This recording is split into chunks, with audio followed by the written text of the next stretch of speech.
اعوذ باللہ من الشیطان الرجیم بسم اللہ الرحمن الرحیم الحمدللہ رب العالمین الصلاۃ والسلام علی رسولہ سیدنا محمد صلی اللہ علیہ وآلہ وسلم۔ السلام علیکم ورحمۃ اللہ وبرکاتہ۔ آج کے مختلف موضوعات میں پہلا بطور عنوان یہ کہ نفس کی حقیقت اور ہوا کے معنی پر انشاءاللہ آج عرض کرنے کی جرات کروں گا۔ وہ یہ کہ نفس کے لغوی معنی وجود شیء اور حقیقت الذات کے ہیں۔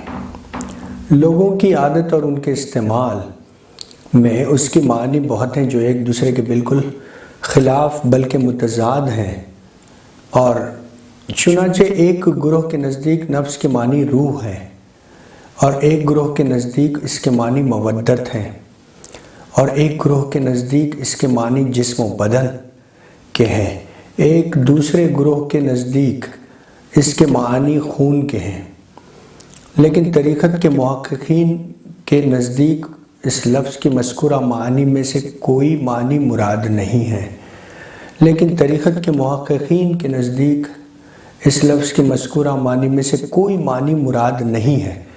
ارباب طریقت کا اس پر اتفاق ہے کہ در حقیقت نفس تمام شر اور برائی کا سر چشمہ ہے، جو بڑا عوام اور قائد ہے۔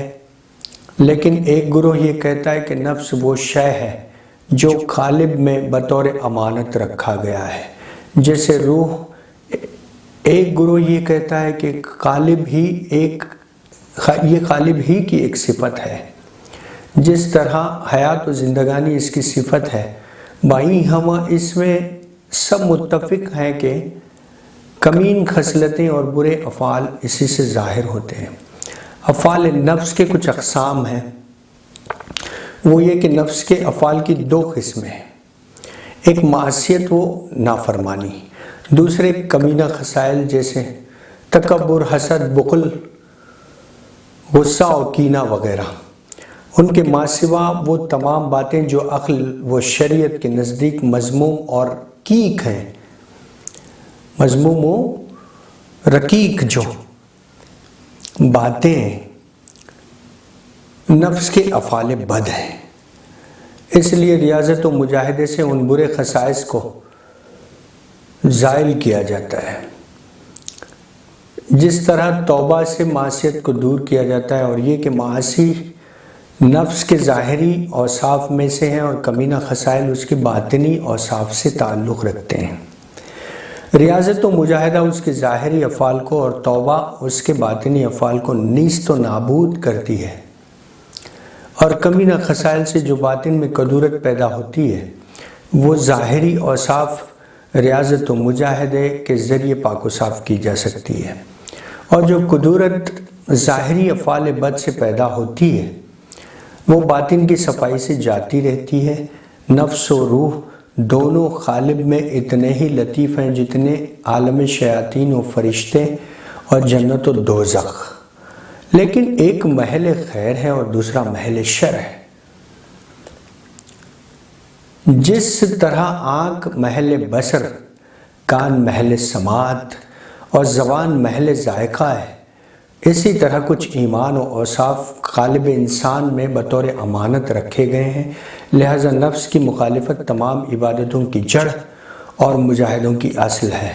اس کے بغیر بندہ راہ حق نہیں پا سکتا، اس لیے کہ نفس کی موافقت میں بندے کی ہلاکت ہے اور اس کی مخالفت میں بندے کی نجات ہے، چونکہ حق تعالیٰ نے اس کی مذمت فرمائی ہے، جیسا کہ ارشاد ہے وَنَهِيُ النَّفْسِ عَنِ الْهَوَىٰ فَإِنَّ الْجَنَّةَ هِيَ الْمَأْوَىٰ، یعنی جس نے نفس کو خواہش سے روکا، بے شک جنت ہی اس کا مسکن ہے۔ اور ارشاد ہے أَفَكُلَّمَا جَاءَكُمْ رَسُولٌ بِمَا لَا تَهْوَىٰ أَنفُسُكُمْ اسْتَكْبَرْتُمْ، جب بھی تمہارے پاس رسول وہ چیز لے کر آئے جو تمہارے جی کو پسند نہیں تو تم نے اس سے تکبر کیا۔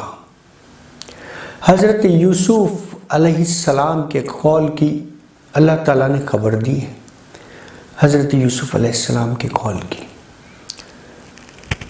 وما ابری نفسی ان النفس لامارۃ بالسوء اما رحم ربی بالسوء رحم ربی، یعنی میں اپنے نفس کی پاکی بیان نہیں کرتا، کیونکہ نفس تو بہت زیادہ برائی کا حکم دینے والا ہے، مگر جو خدا نے مجھ پر رحم فرمایا۔ رسول اکرم صلی اللہ علیہ وآلہ وسلم کا قول پاک ہے کہ اذا اراد اللہ بعیدا خیرا بصر بعیوب نفسہ، یعنی اللہ تعالیٰ جب بندے سے بھلائی کا ارادہ فرماتا ہے تو اسے اس کے نفس کے عیوب دکھا دیتا ہے۔ احادیث میں مذکور ہے کہ اللہ تعالیٰ نے حضرت داؤد علیہ السلام پر وحی نازل فرمائی کہ یا داؤد عاد نفسک فَإِن وَدِي فِي عَدَاوَتِهَا، اے داؤد تم اپنے نفس کو دشمن جانو کیونکہ میری محبت اس کی دشمنی میں ہے۔ یہ جو کچھ کلام و بیان ہے سب صفات ہیں، اور یہ یقینی چیز ہے کہ صفت کے لیے موصوف درکار ہوتا ہے تاکہ وہ اس کام کے ساتھ قائم ہو، کیونکہ صفت از خود قائم نہیں ہوتی، اور صفت کی معرفت اس وقت تک نہیں ہوتی جب تک کہ قالب کی پہچان مکمل طور سے نہ ہو جائے۔ اس کی پہچان کا طریقہ انسان کے اوصاف کا بیان ہے، اور لوگوں کی انسانیت کی حقیقت میں عرفاء کے بہت سے قول ہیں، یہاں تک کہ یہ نام کس چیز کا ہے اور کس چیز کے لیے سزاوار ہے۔ اس کا علم ہر طالب حق پر فرض ہے، اس لیے کہ جو طالب خود سے بے خبر ہے وہ اپنے غیر سے زیادہ جاہل ہوگا۔ جب بندے کو معرفت الہی کا مکلف بنایا گیا ہے تو لامحالہ پہلے اسے اپنی معرفت ہونی چاہیے تاکہ اپنے حادث و ناپید ہونے کی صحت کے ساتھ اللہ تعالیٰ کے قدیم و ازلی ہونے کو پہچانے، اور اپنی فنا سے حق تعالیٰ کے ساتھ بقا کو معلوم کر سکے۔ نص قرآنی اس پر ناطق ہے کہ اللہ تعالیٰ نے کفار کا ذکر صفت جہالت سے کیا ہے، چنانچہ ارشاد ہے کہ وَمَن يَرْغَبُ عَنْ مِلَّةِ إِبْرَاهِيمَ إِلَّا مَنْ صَفَّهُ نَفْسُهُ، یعنی جس نے ملت ابراہیمی سے منہ موڑا وہ اپنے آپ سے جاہل ہے، یعنی اس نے اپنے آپ کو نہیں پہچانا۔ طریقت کے ایک بزرگ فرماتے ہیں کہ من جہل نفسہ فہو بالغیر اجہل، جو اپنے نفس سے جاہل ہے وہ دوسروں سے زیادہ جاہل ہوگا، یعنی اس نے اپنے آپ کو نہیں پہچانا۔ حضور اکرم صلی اللہ علیہ وآلہ وسلم فرماتے ہیں کہ من عرف نفسہ فقد عرف ربہ، جس نے اپنے نفس کو پہچانا اس نے اپنے رب کو پہچانا۔ بہت معروف حدیث شریف ہے۔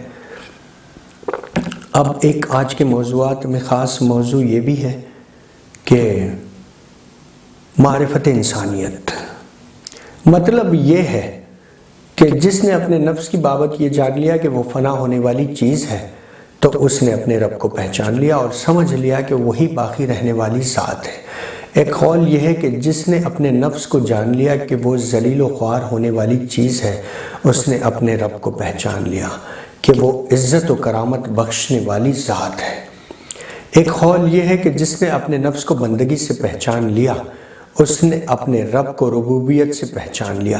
جس نے اپنے ہی کو نہ پہچانا وہ دوسرے کو کیا پہچانے گا۔ اس جگہ معرفت نفس سے مراد ہے معرفت انسانیت ہے۔ یہ معرفت نفس جو مراد لی گئی وہ معرفت انسانیت ہے۔ معرضے کی وجہ سے لوگوں کا اس میں اختلاف ہے، اس معرضے کی وجہ سے چنانچہ ایک گروہ کہتا ہے کہ انسان صرف روح کا نام ہے اور جسم اس کی ذرا اور لباس اور اس کے رہنے کی جگہ ہے تاکہ طبائع کے خلل سے محفوظ رہے اور حسن عقل اس کی صفت ہے۔ یہ قول باطل ہے اس لیے کہ جب روح جسم سے جدا ہو جاتی ہے تب بھی اسے انسان کہا جاتا ہے۔ یہ نام مردہ شخص سے بھی جدا نہیں ہوتا۔ فرق صرف اتنا ہے کہ جب جسم میں روح تھی تو زندہ انسان تھا، اور جب روح نکل گئی تو وہ انسان مردہ ہو گیا۔ بطلان کی دوسری وجہ یہ ہے کہ حیوان کے اجسام میں بھی روح رکھی گئی ہے، مگر اسے انسان نہیں کہا جاتا۔ اگر انسانیت کی علت روح ہوتی تو چاہیے تھا کہ روح جہاں کہیں بھی ہو اس پر انسانیت کے حکم کا اطلاق کیا جاتا، اور وہ بھی دلائل کے ساتھ۔ یہ قول باطل ہے۔ ایک گروہ کہتا ہے کہ جب تک روح و جسم دونوں یکجا ہیں اس کا نام انسان ہے، اور جب یہ دونوں جدا ہو جائیں تو پھر یہ نام ساقط ہو جاتا ہے۔ جس طرح گھوڑے میں جب دو رنگ مل جائیں، ایک سیاہ دوسرا سفید، تو اسے ابلق کہتے ہیں، اور جب کوئی ایک رنگ اس سے جاتا رہے تو پھر ابلق نہ کہیں گے بلکہ سفید یا سیاہ کہیں گے۔ یہ قول بھی باطل ہے، کیونکہ اللہ تعالیٰ فرماتا ہے کہ هل اتى على الانسان حين من الدهر لم يكن شيئا مذکورا۔ کیا انسان پر زمانے میں ایسا وقت نہ گزرا جب وہ کوئی قابل ذکر شے نہ تھا؟ اور یہ کہ حضرت آدم علیہ السلام کے جسد خاکی یعنی پتلے کو انسان کہا گیا، حالانکہ ان کے قالب میں اس وقت تک جان و روح ڈالی بھی نہیں گئی تھی۔ ایک گروہ یہ بھی کہتا ہے کہ انسان ایسے حصے جسم کا نام ہے جس کا تجزیہ نہیں کیا جا سکتا، اور اس کا مقام دل ہے، کیونکہ آدمی کے صفات کی بنیاد یہی دل ہے۔ یہ قول بھی باطل ہے، اس لیے کہ اگر کوئی مار ڈالا جائے اور اس کا دل نکال کر پھینک دیا جائے تب بھی انسانیت کا نام اس سے جدا نہیں ہوتا، اور نفع روح سے پہلے باتفاق حضرت آدم علیہ السلام کے قالب میں دل نہ تھا جب تک کہ روح ڈالی نہ گئی تھی، نفخ روح نہ ہوا تھا۔ مدعیان تصوف کا ایک گروہ انسان کے معنی میں شدید غلطی پر اصرار کرتا ہے۔ اس کا قول ہے کہ انسان میں کھانے پینے اور تغیر پذیر ہونے کی صلاحیت نہیں ہے۔ انسان کا وجود خدا کا ایک بھید ہے اور جسم اس کا لباس ہے۔ یہ خدا کا بھید امتزاج طبع اور جسم و روح کے اتحاد میں پنہاں ہے۔ اس کا جواب یہ ہے کہ تمام غافل، دیوانے، فاسق و فاجر اور تمام کافروں کے ساتھ بھی انسانیت کا نام مستعمل ہے، حالانکہ ان کے مزعومہ میں اسرار الہی کا نام و نشان تک نہیں۔ وہ سب متغیر اور اپنے وجود میں کھانے پینے والے ہیں۔ اسی طرح شخصی وجود کے بھی کوئی معنی نہیں کہ اسے انسان کہا جائے، خواہ وہ موجود ہو یا ناپید۔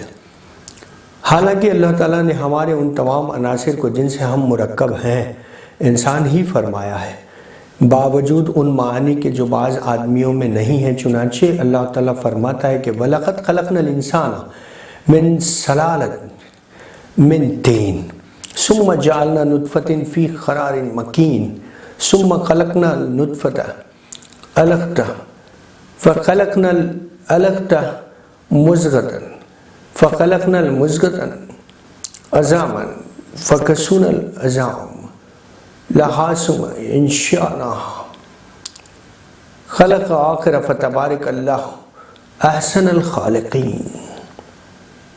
بے شک ہم نے انسان کو چٹی ہوئی مٹی سے بنایا، پھر اسی پانی کی بوند یعنی نطفہ کیا ایک مضبوط جگہ یعنی رحم مادر میں، پھر ہم نے اس پانی کی بوند کو خون کی پھٹکی بنایا، اور پھر اس کو گوشت کی بوٹی، پھر گوشت کی بوٹی سے ہڈی، اور پھر ان ہڈیوں پر گوشت چڑھایا، پھر اسے اور صورت میں اٹھان دی۔ تو بڑی برکت والا ہے اللہ، سب سے بہتر بنانے والا ہے۔ الحمدللہ۔ لہذا بفرمان الہی جو تمام سچوں سے بڑھ کر سچا و صدیق ہے، یہ مخصوص صورت جو اعضاء و طبائع اور مزاجوں سے مرکب ہے، اس کا نام انسان رکھا ہے۔ جیسے کہ ایک گروہ نے کہا ہے کہ انسان اس صورت کا نام ہے جو ان صفات کے ساتھ مخصوص ہے جو اس کے نام کو اس کی موت سے جدا نہیں کرتی، یہاں تک کہ ظاہر و باطن کی جو کیفیت اس صورت مخصوصہ پر مرتب ہے اسی ظرف و آلہ ہی کا نام انسان ہے۔ اس صورت معہودہ وہ مخصوصہ سے مراد تندرست و بیمار ہونا اور اعلیٰ موسومہ سے مراد مجنون و پاگل ہے اور غافل ہونا ہے۔ با اتفاق جو خلقت میں صحیح تر ہوگا وہ اتنا ہی کامل تر ہوگا۔ تب الحمدللہ یہ موضوع ختم ہوا۔ آج کے موضوعات میں ایک خاص موضوع یہ بھی انشاءاللہ آئندہ کی نشستوں میں اس پر تفصیلی گفتگو کی جائے گی کئی ایک نشستوں میں۔ مختصر آج ایک موضوع ہے جو بہت خاص ہے، سبھی موضوعات خاص ہیں، ہر موضوع پہ یہ کہنا پڑتا ہے کہ یہ خاص ہے۔ تو کامل انسان کامل، تو انسان کامل یہ ہے کہ محققین کے نزدیک کامل تر انسان باعتبار ترکیب تین معنی سے ہوتا ہے، ایک روح، دوسرے نفس، تیسرے جسم، یعنی انسانی وجود کے ان تین مرکب سے انسان بنتا ہے۔ انسان کی حقیقتاً تین وجود ہے۔ حضرت علی مرتضیٰ مشکل کشا کرم اللہ وجہ الکریم فرماتے ہیں کہ انسان کے تین وجود ہیں، وجود سیگانے ہیں، فارسی میں اس کو کہتے ہیں وجود سیگانے، یعنی وجود نفسانی، وجود جسمانی، وجود روحانی، ان تینوں مرکب پر انسان کا وجود قائم ہے۔ تاب تین معانی سے باعتبار ترکیب، ایک روح، دوسرے نفس، تیسرے جسم، اور اس کے ہر ذات وجود کے لیے ایک صفت ہوتی ہے۔ روح کے لیے عقل، نفس کے لیے خواہش یعنی ہوا و ہوس، اور جسم کے لیے احسان۔ انسان سارے عالم کا نمونہ ہے اور عالم نام دونوں جہان کا ہے۔ انسان میں دونوں جہان کی نشانیاں موجود ہیں۔ اس جہان کی نشانی پانی، مٹی، ہوا اور آگ ہے، اسی سے بلغم و خون، صفرا و سودا کی ترکیب ہے، اور اس جہان کی نشانی جنت و دوزخ و میدان قیامت ہے۔ انسان میں جنت کی لطافت کے قائم مقام روح ہے، اور دوزخ کی آفت اور اس کی ہولناکیوں کے قائم مقام نفس ہے، اور میدان قیامت کے قائم مقام جسم ہے، اور دونوں معانی کا جمال و پرتو قہر و محبت ہے۔ لہٰذا جنت خدا کی رضا کی تاثیر اور دوزخ اس کی ناراضگی کا نتیجہ ہے۔ اسی طرح مومن کی روح معرفت کی راحت اور اس کا نفس حجاب و ضلالت سے ہے۔ جب تک مومن روز قیامت دوزخ سے نجات حاصل کر کے جنت میں نہ پہنچے وہ دیدار الہی کی حقیقت سے بہرہور نہیں ہو سکتا اور مراد کی تحقیق سے ہمکنار نہیں ہو سکتا، اور نہ قربت و معرفت کی حقیقت جو روح ہی کی اصل ہے حاصل کر سکتا ہے۔ جو شخص دنیا میں خدا کو پہچانتا ہے وہ دوسروں سے منہ موڑ کر راہ شریعت پر قائم رہتا ہے، وہ روز قیامت نہ دوزخ میں جائے گا اور نہ پل صراط کی دشواریوں سے دوچار ہوگا۔ خلاصہ یہ ہے کہ مومن کی روح اسے جنت کی طرف بلاتی ہے، کیونکہ روح دنیا میں جنت کا نمونہ ہے، اور نفس دوزخ کی طرف لے جانے والا ہوتا ہے، کیونکہ نفس دنیا میں دوزخ کا نمونہ ہے۔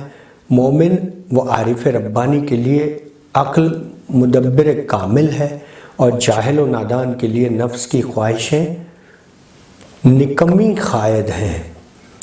عارف کہ عقل کی تدبیر درست و صواب اور ان کے ماسوا کی خطا و غلط، لہٰذا طالبین راہ حق پر واجب ہے کہ ہمیشہ نفس کی مخالفت کی راہ پر جمے رہیں تاکہ اس کی مخالفت میں عقل و روح مدد کرتی رہے۔ کیونکہ وہ اسرار الہی کا مقام ہے۔ واللہ عالم بالصواب، اللہ جانتا ہے حقیقتیں کیا ہے۔ آج کے موضوعات میں ہم نے اور ایک موضوع رکھا ہے جس میں حقیقت نفس میں اولیاء طریق کے اقوال ہیں۔ ایک بزرگ فرماتے ہیں اشد العذاب رؤیت النفس و تدبیرها، یعنی بندے کے لیے سخت ترین حجاب نفس کو دیکھنا اور اس کی تدبیر کی پیروی کرنا ہے، کیونکہ نفس کی پیروی میں حق تعالیٰ کی مخالفت مخفی ہے اور حق تعالیٰ کی مخالفت حجاب کا منبع ہے۔ ایک بزرگ فرماتے ہیں کہ النفس صفت لا تسکن الا بالباطل، یعنی نفس کی خوبو ایسی ہے کہ وہ باطل ہی سے چین پاتا ہے اور راہ حق سے اسے کبھی فرحت محسوس نہیں ہوتی۔ ایک بزرگ فرماتے ہیں کہ تريد ان تعرف الحق بقاء نفسك فيك ونفسك لا تعرف نفسها فكيف تعرف غيرها، یعنی تم یہ چاہتے ہو کہ اپنے نفس کی بقا کے باوجود جو تمہارے اندر ہے حق تعالیٰ کی معرفت حاصل ہو جائے، بھلا یہ کیسے ہو سکتا ہے جب کہ تمہارا نفس اپنے وجود کے باقی رکھنے کی تدبیر سے بھی آشنا نہیں ہے، وہ اپنے غیر کو کیسے پہچان سکے گا؟ مطلب یہ ہے کہ نفس تو خود اپنی بقا کی حالت سے نابلد و محجوب ہے، اور جو خود اپنے آپ سے نابلد و محجوب ہو وہ حق تعالیٰ کو کس طرح پہچان سکے گا؟ ایک بزرگ فرماتے ہیں کہ اساس الکفر قیامک علی مراد نفسک، یعنی کفر کی بنیاد اپنے نفس کی آرزو پر تیرا قائم رہنا ہے۔ گویا نفس کی خواہشات پر قائم رہنے میں بندے کے لیے کفر کی بنیاد ہے، کیونکہ اسلام کی لطافت کے ساتھ نفس کو کوئی لگاؤ نہیں ہے، لہذا خواہشات نفس سے اعراض کرنے کی پوری کوشش کرنی چاہیے۔ اس سے پہلو تہی کرنے والا منکر ہوتا ہے، بلکہ منکر بیگانہ۔ ایک بزرگ فرماتے ہیں کہ النفس خائنۃ بالا مانتن و مانعتن من الرضا و افضل الاعمال خلافها، یعنی نفس امانت میں خیانت کرنے والا، خائنتن یعنی خیانت کرنے والا، اور رضائے الہی سے روکنے والا ہے، اور سب سے بہتر عمل نفس کشی ہے، کیونکہ امانت میں خیانت بیگانگی اور رضائے الہی کے ترک میں گمشدگی ہے۔ اس سلسلے میں مشائخ کے اقوال بکثرت ہیں۔ مشائخ طریق نے اس سلسلے میں متعدد اقوال پیش کیے ہیں جن کو تفصیلاً پیش کرنا ان مختصر نشستوں میں دشوار ہے۔ بہرکیف اب میں اپنے مقصود کی طرف آتا ہوں، اور حضرت بزرگ عارف کامل کے ایک مذہب کے قول میں فرماتے ہیں کہ ایک مذہب کے اثبات اور ان کے مجاہدہ نفس، ریاضت اور حقیقت کو بیان کرنا لازم ہے۔ باللہ بالتوفیق، والسلام۔